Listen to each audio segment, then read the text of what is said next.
စိတ်ဆင်းရဲကြတယ်စိတ်တွေပူလောင်ကြတယ်ပင်ပန်းကြတယ်ဆိုတာကိုယ့်ရဲ့စိတ်ကိုနီးမှန်လမ်းမှန်မဆုံးမနိုင်ကြလို့စိတ်တွေဘာကြောင့်ဆင်းရဲတာတော့စိတ်တွေဘာကြောင့်ပင်ပန်းတာတော့ကိုယ့်ရဲ့စိတ်က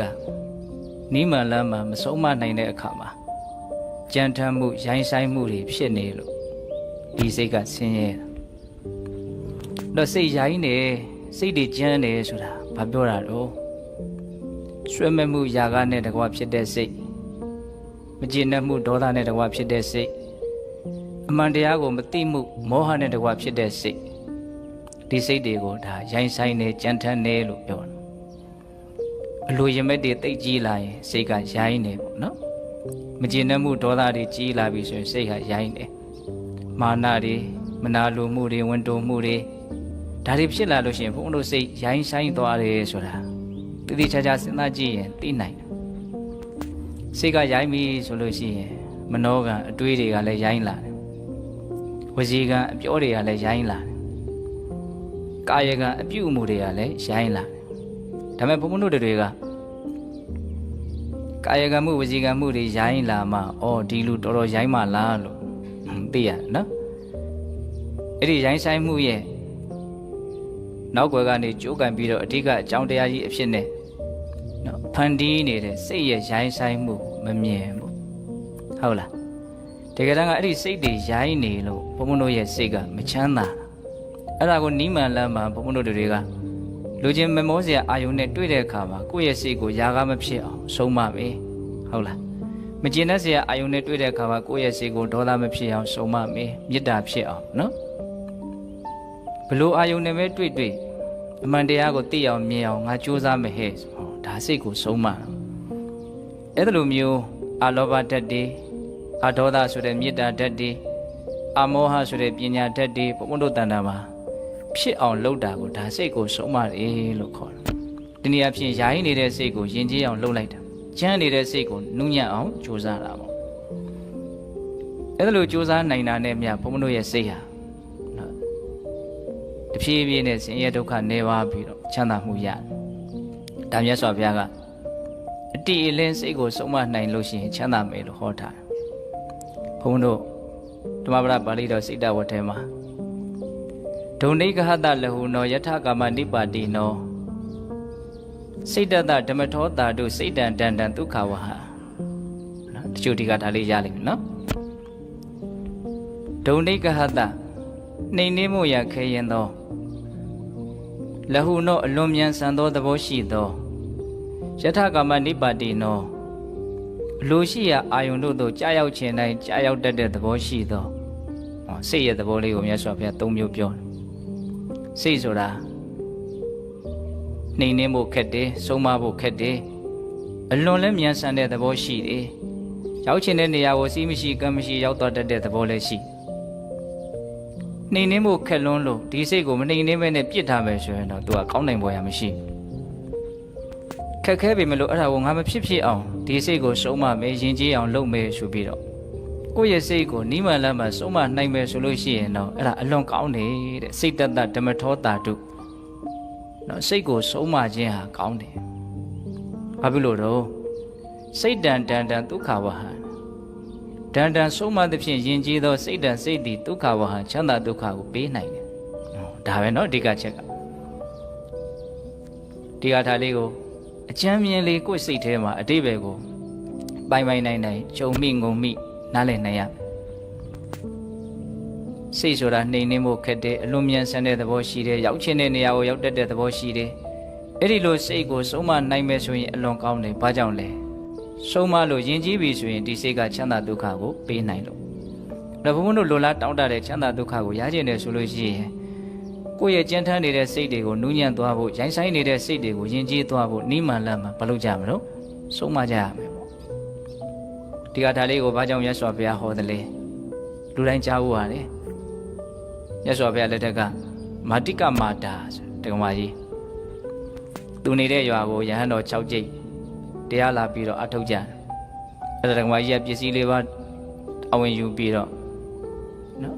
ယဟန်တော်တွေကိုလှူဒန်းပြီးတော့နေတာနောက်တော့ယဟန်တော်တွေပေးတဲ့တရားကိုသူကအထုတ်ပြီးတော့ယဟန်တော်တွေအရင် သူကတရားတို့တရားမြတ်ကိုရတယ်တရားတို့တရားမြတ်ကိုရတဲ့နေရာမှာသူကတကူအိဋ္ဌိပတ်နဲ့မှတွဲပြီးတော့ရတယ်။ယဟန်နေရဲ့စိတ်ကိုသူကအိမ်ကနေပြီးတော့ကြည်ရင်းနဲ့အကုန်သိတယ်မြင်တယ်။အဲဒါကြောင့်ယဟန်နေရဲ့လိုအပ်ချက်ကိုဖြည့်ဆည်းပေးနိုင်တဲ့အတွက်ကြောင့်အဲ့ဒီယဟန်တော်တွေကဝါတွင်း3လအတွင်းမှာသူတို့လည်းပဲယဟန်နာဖြစ်ကြတယ်။ဒါသူတို့ယဟန်နာဖြစ်တာဒီဒကမာကြီးရဲ့ကြီးစုမကင်းဘူးနော်။နောက်တော့အဲ့ဒီယဟန်တော်တွေကနေတဆင့်ဒီဒကမာကြီးရဲ့ဂုံတရင်ကမြတ်စွာဘုရားနားတော်ထိရောက်တယ်။အော်အလွန်တော်တယ်ဒီဒကမာကြီးကယဟန်တော်တွေရဲ့လိုအပ်ချက်ကိုသူ့ရဲ့စိတ်နဲ့သိပြီးတော့ဖြည့်ဆည်းပေးနိုင်တယ်လို့ဒီသတင်းကအလွန်မှုေးတယ်ပေါ့အဲ့ဒါနဲ့အညတ္တရယဟန်လေးတစ်ပါးကငါလည်းအဲ့လိုဆိုလို့ရှိရင်အဲ့ဒီဒကမာကြီးရှိတဲ့နေရာကိုသွားပြီးတော့တရားဓမ္မများကြိုးစားရမယ်ဆိုရင်တော့မြန်မြန်ဆန်းဆန်းတရားတို့တရားများရမှာပဲဆိုပြီးတော့သူသွားတယ်ဟိုရောက်တဲ့အခါကျတော့သူ့ရဲ့စိတ်ကိုဒကမာကြီးကသိနေတယ်သူကဖြိုရည်လေးတောက်ချင်းလေးဆိုရင်ဖြိုရည်ရောက်လာတယ်ကျောင်းကလည်းညစ်ပတ်နေတာတန်ရှင်းမဲ့လူလေးရောက်ရင်ကောင်းမယ်ဆိုတန်ရှင်းသမားရောက်လာတယ်နောက်နေ့ဆွမ်းခံသွားဖို့ခီးပန်းလာတယ်ဆွမ်းလေးမြန်လာပို့ရင်ကောင်းမယ်ဆိုဆွမ်းလာပို့တဲ့လူရောက်လာအဲ့ဒါနဲ့ဒီဒကမာကြီးတော့သူများစိတ်သိတယ်ဆိုတာအဟုတ်ဖဲနဲ့တူတယ်ဆိုတော့ရောက်လာတဲ့အခါကျတော့သူကမေးကြည့်တဲ့အခါကျတော့ဒကမာကြီးကတဲ့တယ်တော့မပြောဘူးသူများစိတ်သိတဲ့လူတွေကဒီလိုပဲလုပ်ကြတာပဲဖေဟာကျုပ်ကသူများမေးတာမဟုတ်ဘူးဒကမာကြီးကိုမေးတာဒကမာကြီးသူများစိတ်သိသလားတော့မမစင်ဘယ်နဲ့ကြောင့်မမေးသိမမေးလိုက်တာတွေကိုမေးနေရတာတော့သူများစိတ်သိတဲ့လူတွေဟာဒီလိုပဲလုပ်ကြတာပဲဆိုတော့ဒါတွယ်ဝိုက်ပြီးတော့ဝန်ခံလိုက်တာပါနော်အဲ့ဒီလိုနှစ်ဖူးတွေတွေ့သွားပြီသူ့စိတ်ကိုဒီဒကမာကြီးတိသွားတယ်ဆိုတာကိုလည်းတိလိုက်ရောဒီရန်လေးကမနေရတော့ဘာလို့တော့ပုထုဇဉ်ဆိုတာတင့်တော်တာကိုတွေးတာရှိတယ်လို့မတင့်တော်တာကိုလည်းတွေးတာပဲလေအဲ့တော့ငါသာတကယ်လို့မတင့်တော်တာတွေတွေးနေရင်ခိုးတယ်နဲ့တကွာနော်တခိုးလူမိတယ်လို့ငါတော့ကောင်းကောင်းရှက်ကွဲမှာပဲအဲ့ဒါနဲ့ဘလို့မှတားလို့မရဘူးမြတ်စွာဘုရားရှိရာအကြောင်းတော်ကိုပြန်ပြီးတော့ပြေးလာတယ်အဲ့ဒါမြတ်စွာဘုရားအကျိုးအကြောင်းမေးတဲ့အခါကျတော့ဒီလိုဒီကြောင့်ပဲဗျာသူ့စိတ်ကိုတိနေတဲ့လူရဲ့ရှေ့မှောက်မှာ तू မနေရဲဘူးဒါပေမဲ့အဲ့ဒီနေရာကိုပြန်သွားမှလည်း तू တရားတို့တရားမြတ်ရနိုင်မယ်ဆိုတာကိုမြတ်စွာဘုရားသိမြင်တဲ့အတွက်ကြောင့်အဲ့ဒီနေရာကိုပြန်သွားဖို့တိုက်တွန်းတယ်အဲ့လိုတိုက်တွန်းတဲ့အခါမှာမြတ်စွာဘုရားကဒီဂါထာလေးကိုအဲ့ဒီနေရာမှာနေရဲဖို့အတွက်နီလံပေးတဲ့အနေနဲ့ဟောလိုက်တာဒုံနေကဟတလဟုနောယထကာမနိပါတိနောစိတ်တတဓမ္မထောတာတို့စိတ်တန်တန်ဒုက္ခဝဟဒုံနေကဟတစိတ်ဆိုတာစုံမဖို့ပိုင်နိုင်ဖို့ကိုယ်အလိုတိုင်းဖြစ်စေဖို့အလွန်ခက်တယ်မနိုင်ဖို့မလွယ်ဘူးเนาะဒီစိတ်ကလဟုနောအလွန်မှလည်းပဲမြန်ဆန်တဲ့သဘောရှိတယ်ခုဒီနာတော်ကြဟိုနာခုဒီအကြောင်းရတော်ကြဟိုအကြောင်းရရောက်ချင်ရောက်တွေ့ချင်တွေ့ယထကာမနိပါတိနောစီမရှိကမ်းမရှိဗယံပရာရောက်ချင်ရောက်တွေးချင်တွေးပြီးတော့ဇူးမှလည်းမြင်နိုင်တာမဟုတ်တဲ့အခါကျတော့လွတ်လပ်ကြီးထင်တိုင်းကျစားတတ်တဲ့ဒီစိတ်ကဟုတ်လားအဲ့ဒီလိုသဘောတဘာဝရှိတဲ့ဒီစိတ်ကိုဆုံးမနိုင်မယ်ဆိုရင်အဲ့ဒါအလွန်ကောင်းတယ်တဲ့စိတ်တတဓမ္မထောတာထုနောက်စိတ်တတစိတ်ကိုဓမ္မထောယဉ်ကျေးအောင်ဆုံးမနိုင်ခြင်းဒီတာထုကောင်း၏ဘာဖြစ်လို့တော့စိတ်တန်ဒုက္ခဝဟာဆုံးမလို့ယဉ်ကျေးပြီဆိုရင်အဲ့ဒီစိတ်ကချမ်းသာဒုက္ခကိုပေးမယ်တဲ့အဲ့တော့စောစောကဘုံဘုံတို့တရားနေတန်းလေးမှာတော့ဒီစိတ်မယဉ်ကျေးဘူးယဉ်ကျေးတယ်ဆိုတာဘာကိုပြောတာတော့ဆိုတာလေးပြောခဲ့တယ်နော်ဆွဲမဲ့မှုတွေနဲ့မကျေနပ်မှုတွေနဲ့မနာလိုမှုတွေနဲ့ဝန်တိုမှုတွေနဲ့ဒီလိုမျိုးစိတ်ရဲ့အညစ်အကြေးတွေနဲ့ရောထွေးပြီးတော့မဖြစ်နေပြီဆိုရင်ဒါဒီစိတ်ကိုရိုင်းဆိုင်နေကြမ်းထမ်းနေဒီလိုခေါ်ရတယ်အဲ့ဒီလိုအနေအထားမျိုးကဒီစိတ်ကိုပဲပင်ပန်းစေတယ်ဆင်းရဲစေပူလောင်စေတယ်ဟုတ်လားဒါလက်တွေ့ဘုံဘုံတို့နားလည်လို့ရပါတယ်နော်မမောမှုတွေအားကြီးလာရင်ပူလောင်တာပဲပင်ပန်းတာပဲဆင်းရဲတာဟုတ်လားအဲ့ဒါကိုဘုံဘုံတို့အကောင့်ထဲဖော်မယ်ဆိုရင်ပို့ပြီးတော့ဒါပူလောင်လိမ့်မယ်ဆင်းရဲလိမ့်မယ်ပင်ပန်းလိမ့်မယ်အဲ့လိုပဲမကျေနပ်မှုဖြစ်လာရင်လည်းပဲဒါစိတ်ရဲ့ပူလောင်မှုဆင်းရဲမှုပင်ပန်းမှုပိုတောင်းထင်ရှားသေးတယ်ကာယကံမှုဝစီကံမှုနော်ပောက်ကွဲတဲ့အဆင့်ရောက်သွားမယ်ဆိုရင်ပို့ပြီးတော့ဒါဘုံဘုံတို့ရဲ့ဘဝပင်ပန်းလိမ့်မယ်ဆင်းရဲလိမ့်မယ်နော်ဒါကြောင့်စိတ်ရိုင်းဆိုင်နေဆိုတာဘာလဲပြောခဲ့တယ်နော်လောဘဒေါသမောဟတွေဖြစ်ပြီးဆိုရင်ဒါစိတ်ရိုင်းဆိုင်နေခေါ်ရတယ်အဲ့ဒီစိတ်ရိုင်းပြီးတော့မှသာလေအတွေးတွေအပြောတွေအလုပ်တွေကတဆင့်မဖြစ်သွားတာတော့ရိုင်းသွားတာအဲ့ဒါကိုဘုံဘုံတို့ကနီးမှန်လမ်းမှဒီစိတ်ကိုလိမ်မအောင်ယဉ်ကျေးအောင်တနည်းအားဖြင့်အဲ့တော့လောဘဒေါသမောဟဖြစ်เสียအာယုန်နဲ့တွေ့လာတဲ့အခါမှာလောဘဒေါသမောဟမဖြစ်အောင်ဟဲ့ဆိုပြီးတော့သူ့ရဲ့နေရာမှာတော့ဆွန်လွတ်နိုင်မှုတွေအဒေါသဆိုတဲ့မေတ္တာတရားတွေ တဘာဝတရားရဲ့ပုံမှာမမှန်ကန်ကန်သိမြင်နားလည်မှုလို့ဆိုတဲ့နော်အမောဟပညာတရားတွေဖြစ်အောင်လုပ်နိုင်မယ်ဆိုရင်ဒါစိတ်ကိုဆုံးမတယ်တနည်းအားဖြင့်ဒီစိတ်ကိုယဉ်ကျေးတယ်လို့ပြောရတယ်အဲ့ဒီလိုအနေထားမျိုးကိုဖြစ်အောင်လုပ်နိုင်မယ်ဆိုရင်ဒီစိတ်ဟာဘာလဲတော့ကိုလိုချင်တဲ့ချမ်းသာဒုက္ခကိုပေးမယ်တဲ့လက်တွေ့လေးဘုံဘုံတို့ကြိုးပမ်းအားထုတ်ကြည့်တဲ့နေပေါ့နော်ဒါကြောင့်စိတ်ဆင်းရဲပြီဆိုရင်ဒီတိုင်းနဲ့တည်းနားလည်ထားမှာကငါစိတ်တွေရိုင်းနေပြီဆိုတာကိုနားလည်ရမယ်စိတ်မရိုင်းမဲနဲ့စိတ်ကဆင်းရဲလို့မရဘူးနော်တဘုံတို့နားလည်ထားတဲ့ယဉ်ကျေးမှုဆိုတဲ့စကားလုံးရဲ့နယ်ပယ်ကျေပြတ်မှုကိုလည်း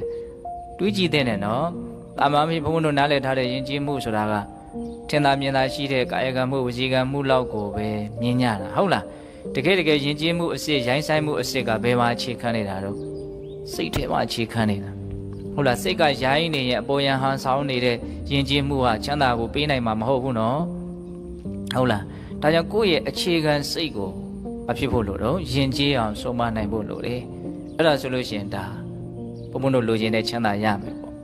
့တော့ဒီနေရာမှာစိတ်ကိုဆုံးမနိုင်ဖို့ဆိုတာလွယ်သလားဆိုတာမလွယ်ဘူးလို့ဒါမြတ်စွာဘုရားအတီးလင်းပြောထားတာပဲလေဒုံနိကဟတနှိမ့်နှင်းဖို့ဆုံးမဖို့ခက်တယ်လို့ပြောထားတာဒါပေမဲ့အဲ့ဒီခက်တဲ့ကိစ္စကိုပဲဘုံဘုံတို့ကဖြစ်မြတ်အောင်လုပ်နိုင်မယ်ဆိုလို့ရှိရင်ဒါကိုလိုချင်တဲ့အကျိုးရလဒ်ရမှာပေါ့နော်ခက်လို့မလုပ်ဘူးဆိုရင်ပို့ပြီးတော့ဆိုးသွားဖို့ပဲရှိတယ်အဲ့ဒီခက်တာကိုဖြစ်အောင်လုပ်မယ်ဆိုတဲ့စိတ်နဲ့ဘုံဘုံတို့စူးစမ်းနိုင်ဖို့လိုတယ်ဘာလို့လဲဆိုတော့ဒီဟာကိုမလုပ်ဘူးဆိုရင်ကိုလိုချင်တဲ့ချမ်းသာမရနိုင်ဘူးစိတ်ရဲ့ငြိမ်းအေးမှုတတ်တာမှုချမ်းသာမှုဘုံဘုံတို့မရနိုင်ဘူးဒါကြောင့်ခက်တော်လည်းပဲဒီဥစ္စာကဖြစ်အောင်လုပ်မှရမယ်ဆိုတဲ့ခံယူချက်နဲ့ယုံကြည်မှုနဲ့နားလည်မှုနဲ့ဒါကိုဖြစ်အောင်ဘုံဘုံတို့ဘာလုပ်ရမလို့စူးစမ်းကြဒါကြောင့်မြတ်စွာဘုရားကအမျှော်မြင်ရှိတဲ့လူတွေအမှန်ကန်သိတဲ့လူတွေဉာဏ်ရှိတဲ့လူတွေကကိုယ့်ရဲ့စိတ်ကိုလိမ်မောင်ယဉ်ကျေးအောင်ဆုံးမဖို့ကြိုးစားကြတာပဲလို့ဒီလိုဟောထားတာလည်းရှိမြတ်စွာဘုရားလက်ထက်ကနော်ပန္တိတတာမဏေဆိုတာကြားဘူးတယ်နော်ကိုရင်လေးနော်ခုနှစ်နှစ်သားလေးနဲ့ယဟန္တာဖြစ်တယ်ဆိုကြားဘူးတယ်နော်အဲ့ဒါသူ့ရဲ့ဥပိ္ပဇေဆရာရှင်သာရိပုတ္တရာနဲ့ကိုရင်ဝိပြီးမကြသေးပါမကြခင်မှာပဲမြို့ထဲကိုဆွမ်းခံလိုက်သွားတာလို့ဆွမ်းခံလိုက်သွားတဲ့အခါကျတော့ဒီကျောင်းတော်နဲ့မြို့ရဲ့ကြားထဲမှာလယ်ကွင်းတွေရှိတော့အဲ့ဒီလယ်ကွင်းတွေကိုဖျက်ရတာဟုတ်ဖျက်ရတဲ့အခါကျတော့လယ်ကွင်းတွေထဲမှာလယ်သမားတွေကမြောင်းလေးတွေတွဲပြီးတော့ရေယူကြတာရေသွင်းကြတာဒါကိုမြင်တဲ့အခါကျတော့ကိုရင်ကအလွန်ချမ်းသာတဲ့တထေသားဒါတွေကိုမမြင်ဘူးအဲ့တော့ရှင်သာရိပုတ္တရာကိုမေးတယ်တဲ့အရှင်ဘုရားဒီရေတွေကစိတ်ရှိသလားလို့မေးတယ်အခုလို့မေးတာတော့ဆိုတော့လိုချင်တဲ့နေရာကိုရေတွေကနော်တွင်နဲ့စီးလာတာဟိုနားလေးလိုချင်ဟိုနားလေးဆွဲသွားရေကလိုက်သွားတာရေကလှုပ်ရှားပြီးတော့လူသွားတယ်လူလိုချင်တဲ့နေရာကိုရေကရောက်နေတာဆိုတဲ့အခါကျတော့သူ့မှာစိတ်မြန်းရှိသလားဆိုတဲ့အတွေးနဲ့ကလေးတဘာမှမေးတယ်ကိုရင်ရေမှာစိတ်မရှိပါဘူးဆိုတော့ကိုရင်ဘာတွေးတယ်ထင်တော့စိတ်မရှိတဲ့ရေကိုတောင်ကိုလိုချင်တယ်လို့လှုပ်လို့ရတယ်ဆိုရင်စိတ်ရှိတဲ့ငါဟာငါရဲ့စိတ်ကိုနော်သမထတရားဝိပဿနာတရားနဲ့နော်လိမ္မာအောင်ယဉ်ကျေးအောင်ဆုံးမတဲ့နေရာမှာဘာကြောင့်ဖြစ်မြောက်အောင်မလုပ်နိုင်ပဲရှိရမလို့အဲ့လိုစဉ်းစားတာဒါပါရမီလဲပါလို့နော်အဲ့ဒါနဲ့ဘုံဘုံတို့ရှေ့ဆက်သွားတဲ့အခါကျတော့မြို့အဝင်နော်မုတ်ဆိုးတွေလေးသမားတွေဘာလုပ်နေကြတာတွေ့တော့ဆိုတော့မြားတံတွေကိုဖြောင်းနေတွေ့မျက်စိတစ်ဖက်မှိတ်ပြီးတော့ကြည့်မီးဘေးမှာမီးဖိုပြီးတော့ဒီအပူပေးလိုက်ဖြောင်းလိုက်နော်တိုင်လေးတွေစိုက်ထားပြီးတော့ဖြောင်းအောင်လုပ်တာပေါ့နော်အဲ့တော့ကိုရင်အဲ့ဒါကိုမြင်တဲ့အခါကျတော့မေးပြန်တယ်ရှင်ဗျာတဲ့ဒီဝါရံလေးတွေမှာရောစိတ်ရှိသလားဝါရံလေးတွေမှာလည်းကိုရင်စိတ်ပဲရှိမလို့အဲ့တော့ကိုရင်ကစဉ်းစားပြန်တယ်စောတော့လို့စိတ်မရှိတဲ့ဒီဝါရံကိုတောင်ကိုလိုချင်လို့ဖြောင်းယူလို့ရတယ်ဆိုရင်ငါစိတ်ကိုဘယ်နဲ့ကြောင့်နော်ဖြောင်းမတ်အောင်ယဉ်ကျေးအောင်အည်သွေးရှိအောင်လုပ်လို့မရပဲရှိမလို့ငါဖြစ်အောင်လုပ်မယ်အဲ့ဒီလိုတွေးတာအဲ့ဒါနဲ့ဘုန်းဘုရားရှေ့ဆက်သွားတဲ့အခါကျတော့မြို့ထဲရောက်သွားပြီမြို့ထဲကျတော့အလုံမျိုးစုံလုပ်ကြတဲ့အိမ်တွေအကုန်တွေ့ပြီဟုတ်လားအဲ့ဒီမှာဘာတွေ့တော့ဆိုတော့လက်သမားတွေလဲဘိန်းတွေလုပ်နေကြတယ်မြင်ကွင်းကအစုံမြင်ရတာပေါ့နော်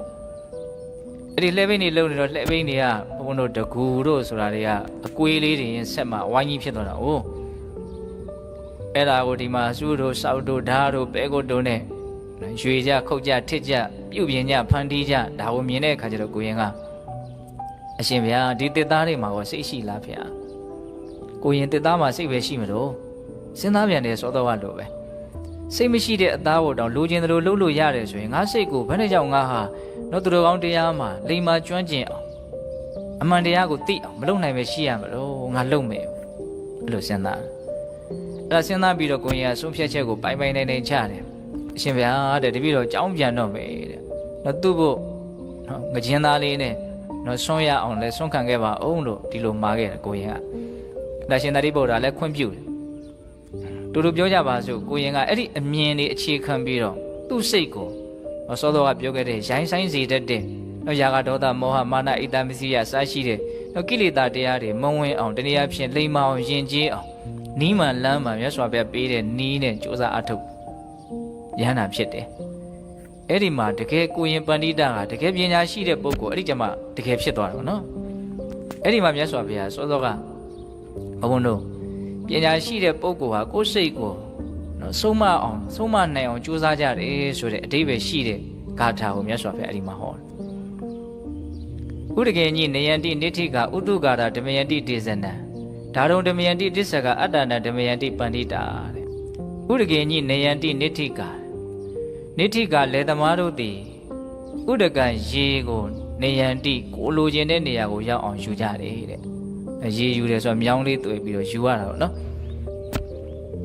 ်လေသမားတွေကရေကိုကိုလိုတဲ့နေရာကိုယူကြတယ်ဥတုကာရဓမယန္တိတေဇနံဥတုကာရလေသမားတို့သည်တေဇနံမြားတံကိုဓမယန္တိအပူပေးပြီးဖြောင်းကြတယ်မြားတံလေးကဖြောင်းနေမှ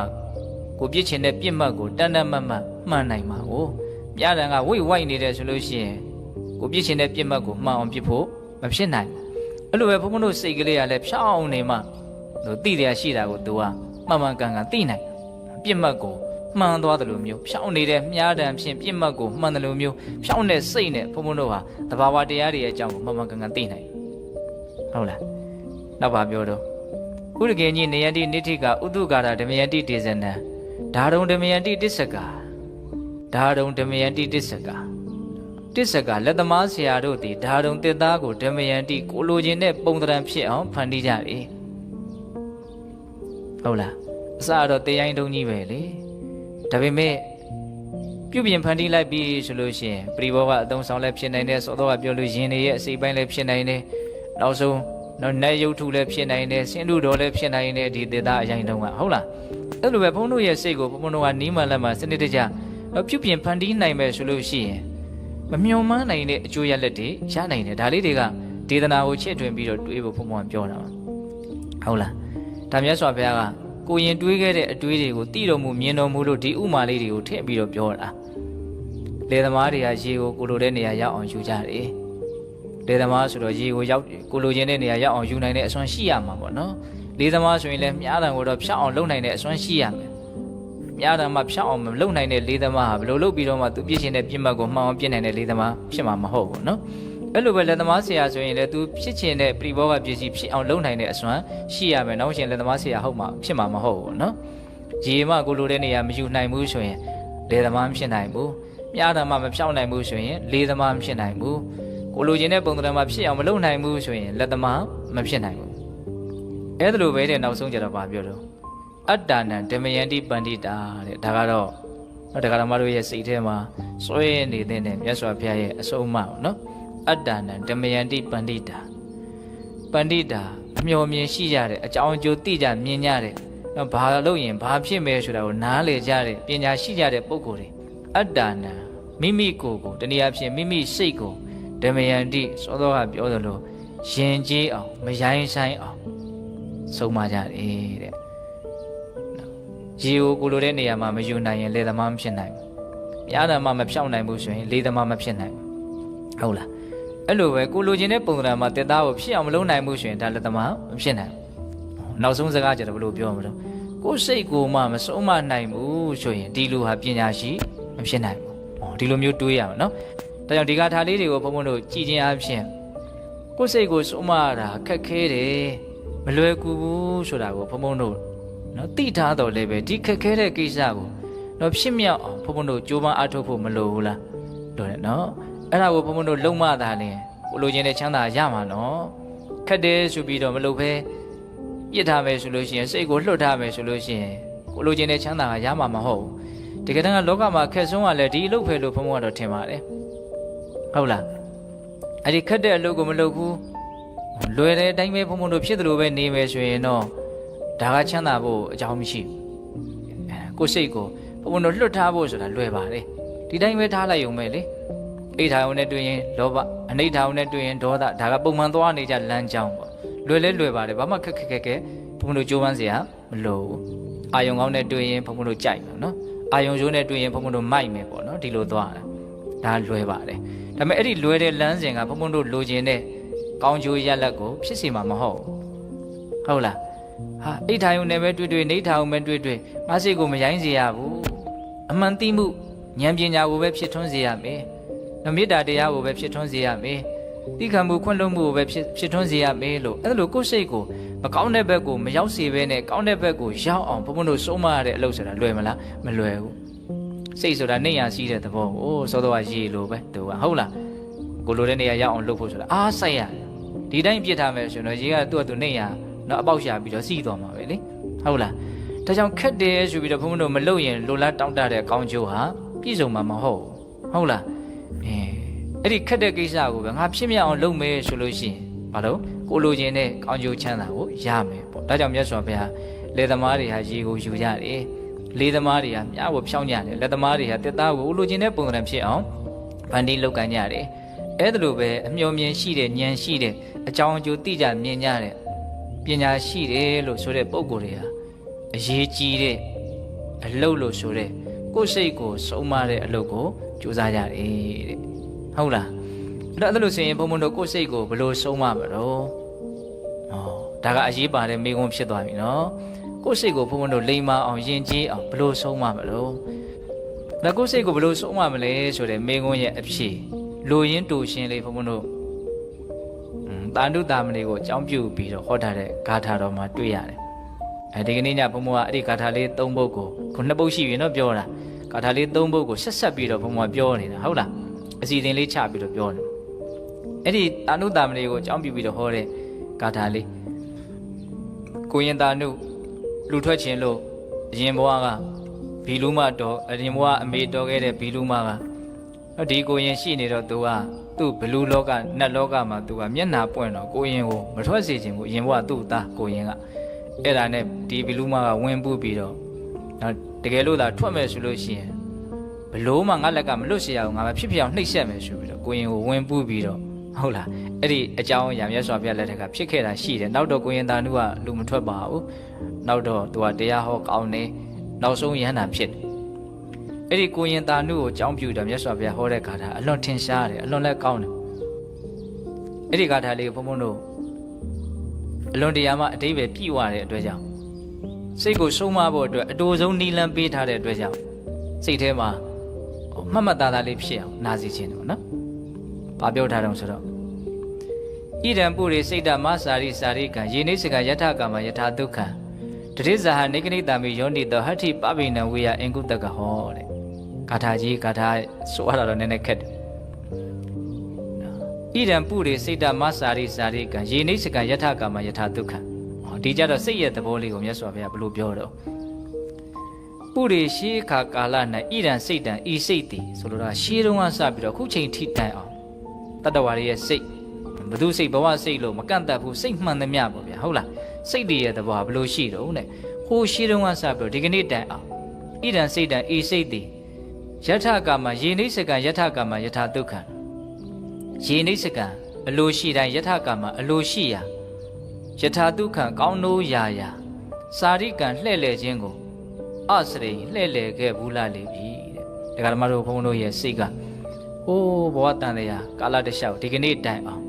သူဟာထင်သလိုကျက်စားလာခဲ့တယ်အာယုန်ရဲ့ပုံမှာထင်သလိုကျက်စားလာခဲ့တယ်အဲ့လိုထင်သလိုကျက်စားလာတယ်ဆိုတော့မြတ်စွာဘုရားဘယ်လိုလေးပုံဖော်ပြတော့အဲ့ဒါလေးကိုဘုန်းဘုန်းကအလွန်ပြောခြင်းယေနိစကံယထကာမယထာဒုက္ခံစကလုံးလေး၃လုံးသုံးယေနိစကံအလိုရှိတိုင်းယထကာမအလိုရှိရာယထာဒုက္ခံကောင်းနိုးရာရာအဲ့ဒါကိုဘုံဘုံစိတ်ထဲမှာဘလို့နားလေသွားတော့ဘလို့တွေးမိတော့ဆိုတော့စိတ်ဆိုတာနော်ကောင်းနိုးရာရာ तू ကောင်းမယ်ထင်တဲ့အာယုန်တွေပေါ်မှာကျက်စားတာဟုတ်လားယထာဒုက္ခကောင်းနိုးရာရာအဲ့ဒီ तू ကောင်းတယ်ထင်တဲ့အာယုန်ပေါ်မှာ သူကောင်းတယ်ထင်တဲ့အာယုံမှာကျက်စားတဲ့ခါမှာလည်းပဲအဲ့ဒီကောင်းတယ်ဆိုတာတဲ့ကိုမှသူကဘာထပ်ပြီးတော့ရွေးချယ်လာတော့ဆိုတော့နော်ကောင်းတယ်ဆိုတာတဲ့ကမှသူကြိုက်တာကိုထပ်ရွေးတယ်ဟုတ်လားကောင်းနိုင်တဲ့ဘုံဘုံတော့ကြိုက်တာမဟုတ်ဘူးလေဟုတ်လားစတော့ကောင်းမယ်ထင်တာကိုရွေးပြီးတော့ကျက်စားတယ်အဲ့ဒီကောင်းမယ်ထင်တာတွေကမှကိုစိတ်ကြိုက်ကိုကြိုက်တာထပ်ပြီးတော့ရွေးတယ်ပေါ့အဲ့ဒီကြိုက်တာကိုတွေ့ပြီးဆိုရင်တော့ရေနှိပ်စကန်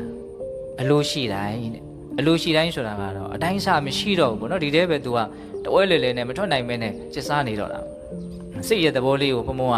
အမျက်စွာဘုရားပြောပြတဲ့စကားလုံးလေးတွေကိုကိုတွေးမိတာလေးတွေကိုဖြော့ပြတာဟုတ်လားကောင်းတယ်ထင်တာတွေကမှကြိုက်တာကိုတွေးပြီးဆိုရင်တော့ကြိုက်တဲ့လောက် तू ကသွားတယ်ဆိုတဲ့သဘောစိတ်ရဲ့သဘောနော်အဲ့ဒါရှေးကာလကစပြီးတော့ဒီကနေ့တိုင်အောင်ဒီစိတ်ဟာဒီပုံစံနဲ့ तू ထင်တယ်လို့ကျစားလာခဲ့တာပေါ့နော်အထင်ရင်ကိုမရှိဗျံပရာဒီလိုလာခဲ့တာအဲ့ဒါကိုမြတ်စွာဘုရားဘယ်လိုဥမာပေးတော့အင်ကုတကဟောတဲ့ချွန်းကင်သောစင်တိန်သည်ဟဋ္ဌိပဝေနအမုံရသောစင်ကို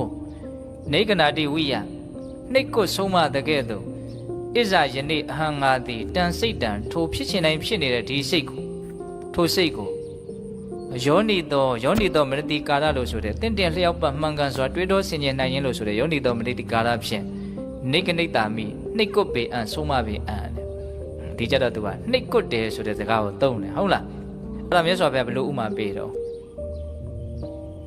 ချွန်းကင်ထားတဲ့ဆင်တိန်ဟာအမှုံရစ်တဲ့ဆင်ကိုဆုံးမတယ်လို့နှိတ်ကွတယ်လို့တဲ့